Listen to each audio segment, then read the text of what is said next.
salam sejahtera buat kita semua, salam sehat, alhamdulillah kita semua bisa hadir di ruangan ini dalam keadaan baik ya, dan sehat-sehat saja tentunya. Nah, kenapa kalian dikumpulkan di sini dua kelas ini?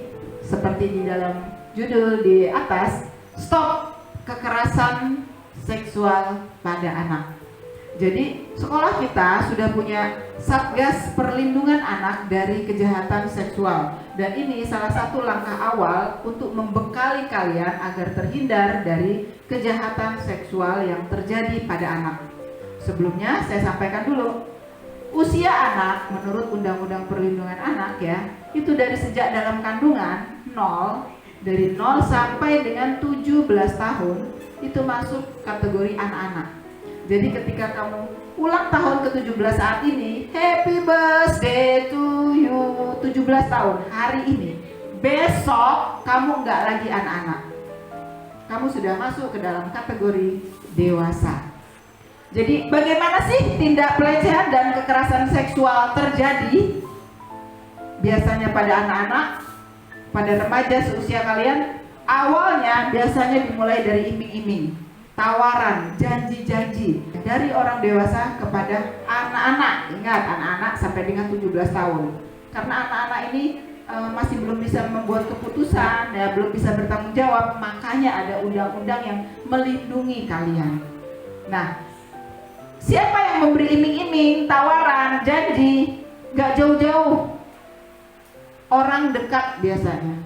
Jarang orang yang belum dikenal tiba-tiba iming-iming kamu, baru ketemu di jalan, nak mau gak saya beliin HP? Jarang. Orang yang sudah kamu kenal dengan baik, mungkin orang tua kamu, kakak, paman, kakek, ya, langganan abodemen kamu ke sekolah, tetangga, guru, teman-teman, temannya kakak yang selama ini baik dengan kalian. Nah, pelakunya itulah curigai orang-orang yang biasanya jutek sama kamu, yang biasanya ketus, tiba-tiba ramah, yang biasanya pelit, tiba-tiba royal, termasuk gurumu sendiri, mengiming-imingi nilai, mau janji disekolahin, nanti dicarikan beasiswa, naik kelas, akan jadi lulusan terbaik. Curigai itu. Ya, siapapun yang memberi iming-iming, tawaran, janji yang kayaknya nggak wajar nih, nggak masuk akal, kayaknya saya males deh selama ini nggak pernah ngerjain tugas, tiba-tiba guru itu baik sama saya, ramah, mau ngasih nilai. Ya, siapapun orang yang sudah kamu kenal dengan baik di rumah, di lingkungan sekitar kamu, termasuk di sekolah, tiba-tiba melakukan tawaran atau memberi janji yang di luar kewajaran kamu lah, kamu pasti tahu ya. Waspadai. Nah, apalagi orang yang belum lama kalian kenal, karena ini akan mengawali tindak kejahatan berikutnya. Hati-hati dengan orang yang mudah tiba-tiba atau mengiming-imingi tawaran atau janji kepada kalian. Berikutnya orang yang berpura-pura, pura-pura simpati, pura-pura bodoh, pura-pura tidak tahu, pura-pura simpati nih. Kamu kayaknya lagi sedih ya. Ada apa sih? Ceritalah kamu dengan masalah kamu, masalah keluarga, entah masalah pelajaran, masalah dengan guru, masalah di sekolah, masalah dengan adikmu, dengan siapapun. Oh, saya kasihan deh kamu, saya ikut prihatin. Emang iya guru tuh suka kayak gitu?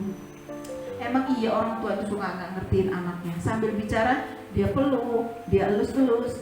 Kamu berpikir bahwa itu adalah salah satu ungkapan kepedulian dia terhadap kamu, padahal no. Itu cuma alibi, modus aja untuk mendekati kamu. Pura-pura. Ya kenapa sih menunjukkan simpati harus peluk-peluk, harus lus-lus? Guru BK aja ada kode etik yang melarang pada saat konseling, sesedih apapun siswanya konsultasi, tidak boleh menyentuh. Jadi ada kode etiknya. Pelanggaran, saya bisa kena sanksi kalau pada saat siswa berkeluh kesah sampai menangis pun saya tidak boleh menyentuh. Jadi guru BK saja ada kode etik yang melarang. Jadi tidak boleh melakukan sentuhan kepada murid, sesedih apapun padanya. Nah, begitupun orang lain, ya, dengan iming-iming, dengan ungkapan simpatinya tadi, dia mengelus-elus kamu, peluk-peluk kamu, Tidak boleh. Kamu harus curigai. Ngomong aja lah, curhat ya curhat. Mau kasih solusi ya ngomong aja gitu. Kenapa harus peluk-peluk? Kenapa harus dielus-elus?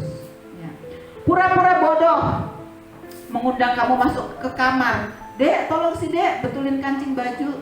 Dek, tolong dong, ini seratingnya lepas. Tolong dong masuk dulu ke kamar mandi. Ini kerannya kenapa sih air nggak mau keluar? Ini sabunnya mana? Ini gimana cara ngeluarin odolnya dan lain-lain. Kamu masuk ke dalam kamar atau ke kamar mandi. Harus dicurigai. Sebodoh apa sih dia sampai nggak bisa menggunakan sabun, odol, keran rusak, air nggak ngalir. Kamu anak-anak loh. Seberapa sih pengetahuan anak-anak soal serating atau kancing baju di kamar apapun gitu? Kamu diundang masuk ke dalam kamar atau kamar mandi, ya. Logika dan harus peka dengan hal-hal seperti itu. Mungkin saya bisa. Kenapa harus saya yang dipanggil ke kamar? Iya enggak? Ya. Jadi kamu harus peka itu. Jadi curigai. Kenapa seperti itu? Pura-pura tidak tahu. Nah, ini banyak nih. Ketemu di jalan. Nanya sih, Nak, alamat ini di mana ya? Oh, nggak jauh Pak. Itu sebelum kesana aja terus belok kanan. Anterin sih, nanti saya kasih 100.000. Mestinya kamu peka dong. Siapa orang ini? Sebodoh itu sudah ditunjukkan alamat. Masa pakai motor, pakai mobil, alamat aja nggak tahu. Di situ udah saya tunjukkan loh. Harusnya berpikir seperti itu. Jangan karena iming-iming nanti saya kasih 100.000, anterin ya saya ke sana. Nah, itulah kamu karena iming-iming. Begitu masuk ke dalam mobilnya, siapa yang tahu terjadi di situ tindak kejahatan seksual. Tidak berdaya kita kalau sudah di dalamnya. Jadi harus peka dengan orang yang pura-pura bodoh, pura-pura tidak tahu alamat. Kalau dia memaksa anterin, kamu bisa nanti tanya aja lagi 10 meter, tanya aja lagi sama orang lain. 10 meter di tikungan, tanya aja lagi sama orang lain. Atau tanya aja sih kantor polisi. Kenapa harus kamu? Kenapa harus saya yang disuruh mengantar? Alangkah banyak orang yang di pinggir jalan itu, iya kan? Kenapa harus saya? Gitu. Ada orang dewasa yang lebih pintar dari saya, tanya aja sama orang dewasa yang lain. Kenapa harus anak-anak? Itu yang harus kamu curigai. Jangan tergiur sama iming-imingnya. Dikasih duit lah, mau diantar, nanti saya anterin kamu sekolahnya, tunjukin dulu alamatnya. No. Ya, harus peka di situ. Dengan orang yang pura-pura simpati, pura-pura bodoh, pura-pura tidak tahu. Berikutnya, orang dewasa yang mengaku-ngaku punya ilmu gaib, punya ilmu magic. Nah, mau nggak saya kasih ilmu? Sebentar aja, sehari 1 jam bisa kebal senjata loh. Kamu bisa pinter loh. Saya kasih ilmu. Nanti bakal banyak cewek yang mau sama kamu. Nanti bakal banyak cowok yang tergila-gila sama kamu. Ngelihat kamu aja langsung dia demen sama kamu. Ilmu gaib katanya. Senang, siapa yang gak senang tiba-tiba pinter, tiba-tiba disenengin banyak cowok, banyak cewek, tiba-tiba bisa punya ilmu kebal. Mau? Gimana cara masukinnya? Gampang. Nanti ilmunya tapi saya masukin lewat vagina. Nanti ilmunya kalau yang laki-laki saya masukin lewat dubur. Harus bertelanjang, gak boleh ada sehelai benang pun. Di tempat yang sepi dan gelap. Wah, udah. Kamu sudah keiming-iming saya bakal kebal senjata, bakal pinter dengan tiba-tiba, bakal disenangi banyak laki-laki dan perempuan. Mau aja nurut. Matanya ditutup ya. Nah, begitu sudah ditutup, tanpa sehelai baju pun ilmunya masuk lewat vagina atau lewat dubur buat yang laki-laki. Nah, hati-hati untuk hal-hal yang nggak masuk akal, nggak wajar, aneh. Kamu harus peka, jangan mudah tergiur dengan ilmu, dengan uang, dengan barang, karena dampak ya akan seumur hidup. Kamu rasakan dampaknya bisa seumur hidup.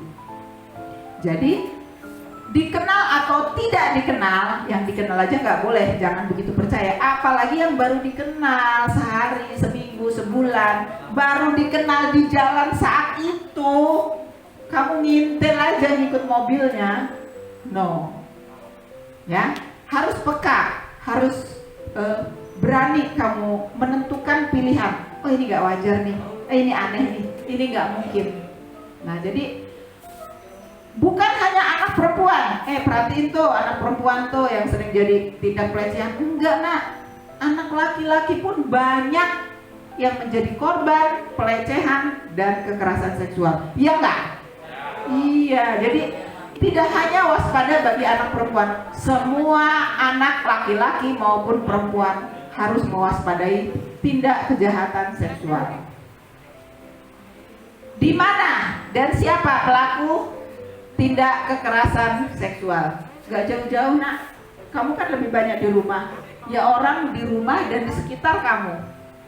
Tindak kekerasan gak usah kekerasan seksual. Orang tua sendiri yang melakukan pada anak karena merasa gak apa-apa anak saya sendiri saya pukul, gak apa-apa anak saya sendiri gitu. Sering sekali seperti itu saya hukum, padahal anak sendiri pun orang tua tidak berhak menghukum secara fisik gitu. Itu bisa ada pidananya, kalian dilindungi oleh undang-undang. Kalau kalian mendapat tindak kekerasan dari orang tua kalian sendiri pun boleh dilaporkan, dilecehkan secara seksual oleh orang tuanya sendiri. Jadi tindak kejahatan seksual terjadi di lingkungan dekat kita sendiri dan pelakunya orang-orang dekat yang sudah kita kenal. Kalau di rumah, ya mungkin ayah kepada anak kandung, kepada anak tiri, kepada keponakan, dari kakaknya sendiri, pelecehan dari kakeknya, dari pamannya, dari tetangga dekatnya, dari langganan ojeknya, dari langganan bakso, orang-orang terdekat di rumah dan di sekitar rumah. Jadi hati-hati dan waspadai buat orang-orang di sekitar rumah kalian yang melakukan iming-iming dan lain-lain yang menurut kamu gak wajar deh, ya. Karena mereka orang yang sudah kamu kenal, jadi gak dicurigai. Kamu gak akan curiga dengan ayah kamu, dengan kakak kamu, dengan temennya kakak kamu yang sering menginap, sudah sering bantu kamu. Pasti kamu gak akan curiga. Itulah yang membuat mereka mudah dan lancar melakukan kejahatan seksual. Jadi walaupun orang sudah kamu kenal, kalau menurut kamu nggak wajar, aneh, ya harus berani kamu menolak. Kemudian di mana lagi? Di sekolah. Kamu lama di rumah dan lama di sekolah kan? Di mana lagi? Dari jam 7 sampai jam 1 siang atau jam 3 nanti kalau sudah stabil, kamu ada di sekolah. Selain di rumah, di sekolahlah pelaku kejahatan seksual terhadap anak-anak. Siapa pelakunya? Guru, penjaga sekolah, satpam, tukang kebun, penjaga malam, pegawai TU, orang yang ada di sekolah. Jadi orang yang sudah kamu kenal gak curiga. Nak, ke ruangan bapak ya, nanti pulang sekolah. Kamu gak curiga loh. Gak mungkin lah bapak itu, pasti baik. Tapi siapa yang tahu? Jadi mungkin saja siapapun orang-orang dekat di sekitar kamu akan menjadi pelaku tindak kejahatan seksual. Karenanya hal-hal yang aneh, yang tidak wajar, yang tidak semestinya dia lakukan, dia janjikan kepada kalian, harus berani menolak dan mengambil keputusan tidak. Di mana lagi tindak kejahatan dan pelecehan seksual terjadi? Di tempat umum. Bisa banyak tempat ya, di jalan, di bus, di angkot, di halte, di musola, di WC umum.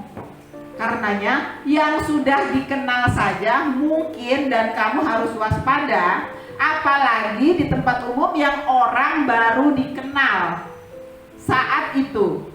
Hati-hati ya, siapapun harus kamu curigai. Bagaimana mencegahnya supaya terhindar dari tindak kejahatan seksual? Gimana caranya? Saya punya tayangan yang bisa kalian lihat di sini.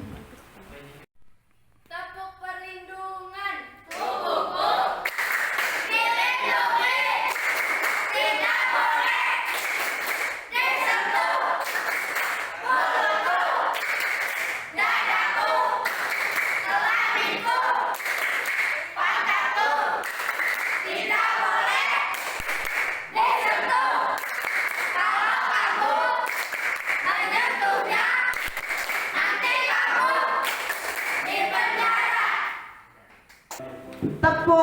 perlindungan yang nanti setelah ini kamu tepukkan di sela-sela pembiasaan pagi ya, ada tepuk PPK, ini ditepukkan juga dengan maksud supaya kalian ingat dan terhindar dari korban maupun sebagai pelaku. Karena kamu ingat, oh saya tidak boleh menyentuh bagian tubuh orang lain ini. Oh, bagian tubuh saya tidak boleh disentuh. Yuk, coba kita praktekkan. Berdiri. Tepuk perlindungan. Tubuhku dilindungi, tidak boleh disentuh. Mulutku, dadaku, rambutku, mataku, tidak boleh disentuh. Kalau kamu menyentuhnya, nanti kamu dipenjara. Ya, silakan duduk. Dilindungi, tidak boleh disentuh. Mulutku, dadaku, rahimku, wajahku, tidak boleh disentuh. Kalau kamu menyentuhnya, nanti kamu dipenjara. Tepukkan ini ya untuk mengingatkan bahwa oh bagian tubuh saya ini tidak boleh disentuh. Dan mengingatkan juga, oh saya pun tidak boleh menyentuh bagian tubuh orang lain yang ini. Ya, kamu ingat terus itu nanti. Baik, berikutnya, bagian tubuh mana sih yang tidak boleh disentuh orang lain? Nah, pipi, rambut itu yang pertama. Tidak ada yang boleh menyentuh atau elus-elus rambut kamu, pipi kamu. Ih, rambut kamu bagus ya, ikel. Rambutnya lurus, bagus ya, pipi kamu halus, pakai bedak apa, pakai make up apa, gak boleh, walaupun sesama perempuan. Kenapa tuh gak boleh? Nah, kita nggak tahu ya, jangankan yang lawan jenis, orang dewasa, yang sesama perempuan atau sesama laki-laki aja gak boleh. Kenapa? Karena kita tidak tahu orientasi seksual dia apa. Siapa tahu dia memang penyuka sesama jenis. Kamu nggak curiga gitu sama, nggak apa-apa sih sama-sama perempuan. Kamu nggak tahu orientasinya. Kalau dia memang penyuka sesama jenis ya dia elus-elus kamu, walaupun sesama pun dia pikir nggak curiga nih, padahal dia punya maksud terselubung. Jadi harus berani menolak. Ih, gue risih deh kalau dipegang-pegang gitu. Udah sih lihat aja, nggak usah pegang-pegang. Kalau muka saya halus gitu. Jadi harus berani, karena kalau kamu memberikan kesempatan untuk dielus pipi dan rambutnya, berikutnya dia akan pegang bibir, dia akan meraba ke dada, meraba alat kelaminmu, terus sampai ke bokong atau pantat kamu. Jadi kalau kamu diam, ya sudah dielus, nanti dia akan merambat sambil ngobrol, terus.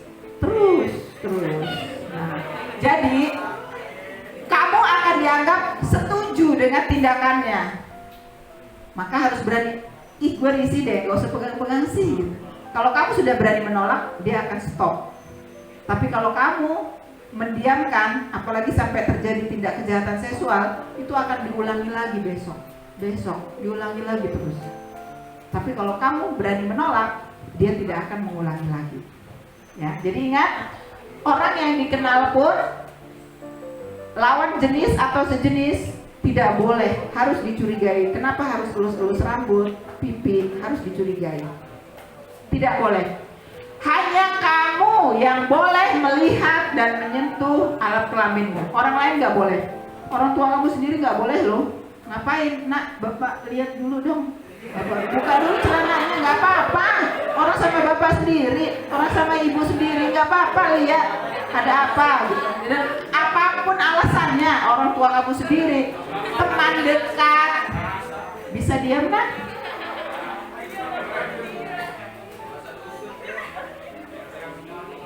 Mau dilanjutkan? Kalau mau dilanjutkan bisa diam? Diam dong. Jadi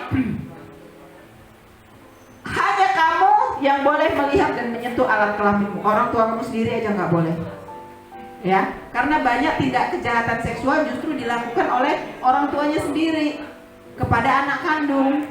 Ya, jadi tidak boleh, kecuali memang ada masalah, ada penyakit mungkin di dalam alat kelaminmu, kamu beritahu nggak apa-apa gitu. Tapi ingat, ketika sampai di doktermu, tetap kamu minta didampingi orang tua kamu. Nggak boleh berdua-dua dengan dokter, harus didampingi. Orang tua yang tahu nggak akan melepaskan anaknya berdua saja di dokter, apalagi kalau anak perempuan.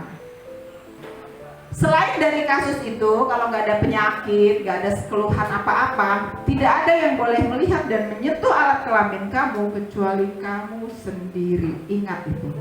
Ya, keluarga kamu aja nggak boleh, bapak ibu kamu aja nggak boleh, apalagi orang lain yang baru dikenal.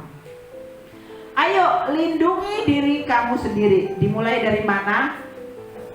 Dari awal modus yang dilakukan pelaku. Jangan mudah percaya iming-iming, dibujukin apa, dijanjiin apa sama orang lain yang sudah dikenal saja tidak boleh, harus dicurigai, harus diwaspadai. Apa maksudnya? Apalagi orang yang baru dikenal mengiming-imingi kamu sesuatu, harus curigai, ya, harus waspada. Tidak boleh semudah itu dengan gampangnya menerima iming-iming, tawaran atau janji. Ayo lindungi diri kamu sendiri dengan cara, ingat, kamu punya hak untuk menolak melakukan hal-hal yang tidak kamu kehendaki. Jangankan untuk hal-hal yang buruk ya nak ya. Guru memberi tugas seabrek-abrek aja, kamu merasa tidak sanggup, kamu boleh menolak. Bu, saya nggak sanggup deh Bu. Boleh nggak saya kerjakan 5 soal saja dulu? Boleh nggak saya pilih soalnya yang ini dulu yang saya pahami, yang lainnya nanti menyusul. Jadi apalagi sekarang merdeka belajar, ya, bukan berarti kamu dibebaskan belajar suka-suka, enggak, tetap, tapi disesuaikan dengan kemampuan kamu. Kalau kamu, saya belum menguasai Bu yang ini, jadi saya mau ulangan yang bagian sebelah sini saja.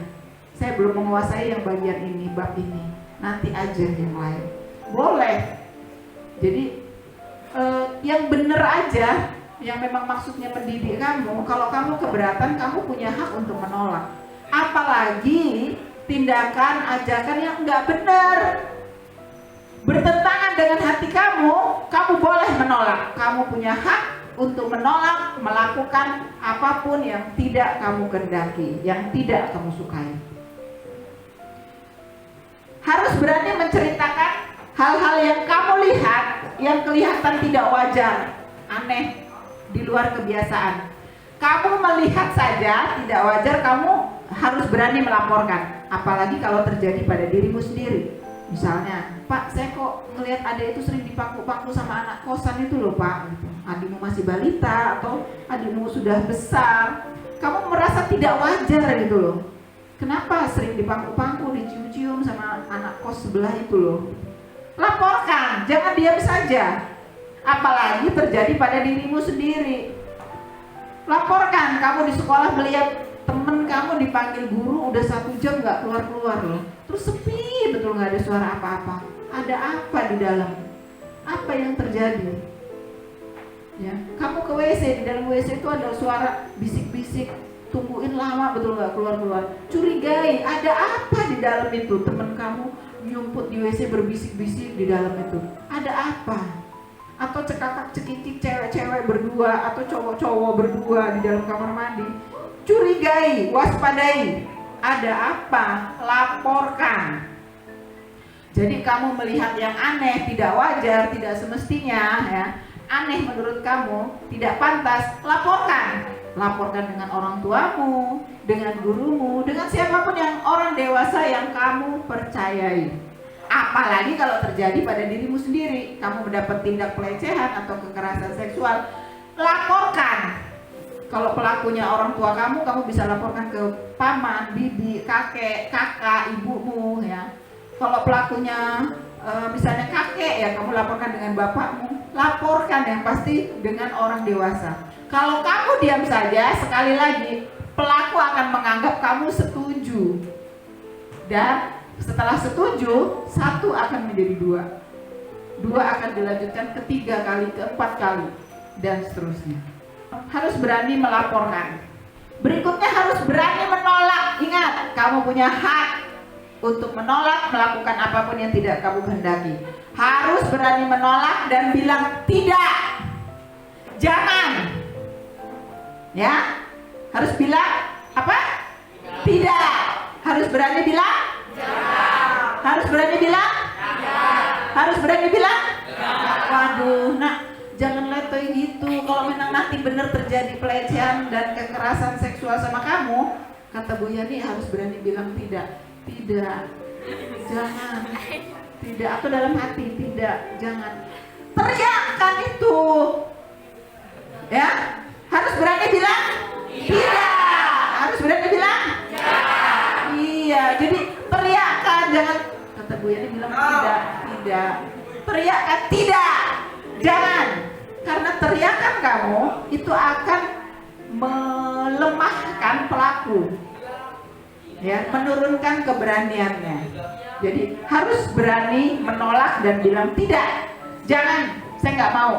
Berikutnya, bekali dengan ilmu bela diri untuk melindungi dirimu sendiri. Bekali dengan ilmu bela diri. Kalaupun kamu nggak punya ilmu bela diri, ketika terjadi tindak kejahatan seksual, kamu bisa ambil strategi dengan menendang kemaluannya atau memukul. Ya, nggak usah pikirin nanti dia kesakitan atau mati, atau pikirin diri kamu sendiri aja. Bagaimana kamu menyelamatkan diri kamu dari tindak kejahatan seksual? Ambil strategi, pukul kemaluannya, tendang misalnya, tonjok, gitu. Atau siapkan spray bekas minyak wangi kamu yang sudah habis, isi dengan air sabun atau air cuka, gitu ya. Siapkan itu di dalam tas.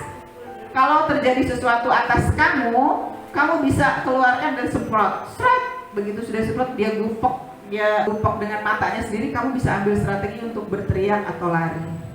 Ya, itu salah satu strategi untuk melindungi dirimu sendiri. Ayo, lindungi dirimu sendiri. Berikutnya, lari dan berteriaklah. Bu, tempatnya sepi, kamarnya terkunci, mobilnya terkunci di tempat yang jauh, nggak ada orang. Jangan takut, nak, tetap aja berteriak, walaupun di tempat sepi atau terkurung, terkunci sekalipun. Ya, siapa tahu tiba-tiba ada orang lewat, siapa tahu ada orang yang mendengar, dan teriakanmu akan menyurutkan keberanian, menurunkan nyali pelaku. Ya, sekali lagi, berteriaklah, gak usah takut, gak usah mikir di tempat sepi atau di kamar terkunci, terkurung. Teriakanmu akan menurunkan keberanian dan nyali pelaku. Hindari pergi sendiri, jangankan di luar, di tempat yang memang sepi, ya. Di sekolah misalnya, jangan pergi ke WC sendirian, ajak temen. Ketika dipanggil guru, nak, menghadap bapak ya nanti pulang sekolah sendirian, jangan sendirian, ajak temen. Suruh tunggu dia di luar. Kalau misalnya, kok ajak temen sih, kan bapak bilang sendirian. Yaudah pak, saya suruh pulang, tunggu di luar. Tunggu di luar ya. Jadi kalau terjadi apa-apa di dalam, kamu berteriak, dia dengar. Ya, jangan sendirian ketika dipanggil guru, pergi ke WC, ke perpustakaan, kemanapun. Jangan sendirian. Kalau memang niat kamu bagus ya. Berikutnya, pura-pura setuju menjadi salah satu strategi juga ketika terjadi tindak kejahatan seksual. Wah, kalau saya ngelawan kayaknya bakal tambah beringas nih dia. Ya, apalagi dia bawa senjata tajam misalnya. Kalau ngelawan semakin beringas, pura-pura setuju aja. Jadi, ketika kamu pura-pura setuju dan kelihatan lemah, dia akan berpikir, oh ini orang nggak perlu pakai kekerasan untuk saya tundukkan.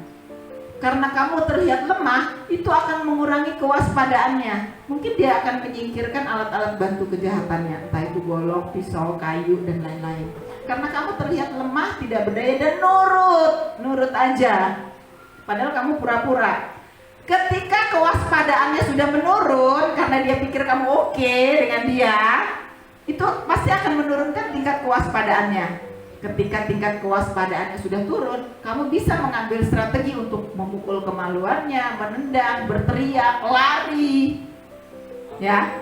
pura-pura setuju itu juga menjadi salah satu strategi untuk menghindarkan dari tindak kejahatan seksual. Berikutnya, amati ciri-ciri pelaku. Kalaupun nauzubillah min dzalik sampai terjadi tindak kejahatan seksual, kamu punya bukti. Jadi ketika terjadi tindak kejahatan seksual, amati pelaku, orangnya, perhatikan matanya, hidungnya, ada tompel kah, matanya juling, siapa tahu, terus ada jerawat, terus ada cacat di kuping, potongan rambutnya seperti apa, cara bicaranya bagaimana, mungkin nggak bisa ngomong mungkin mengatakan kalimat atau kata-kata yang sama berulang-ulang, dia sering mengulang-ulang kata ini misalnya, model rambutnya, bajunya, kalau dia bawa kendaraan, perhatikan kendaraannya apa, warnanya apa, kalau bisa mencatat mengingat BE-nya, nomor polisinya, silahkan. Jadi sekali lagi, amati, perhatikan ciri-ciri pelaku, karena itulah yang akan menjadi bahan awal pelaporan kepada orang dewasa atau polisi.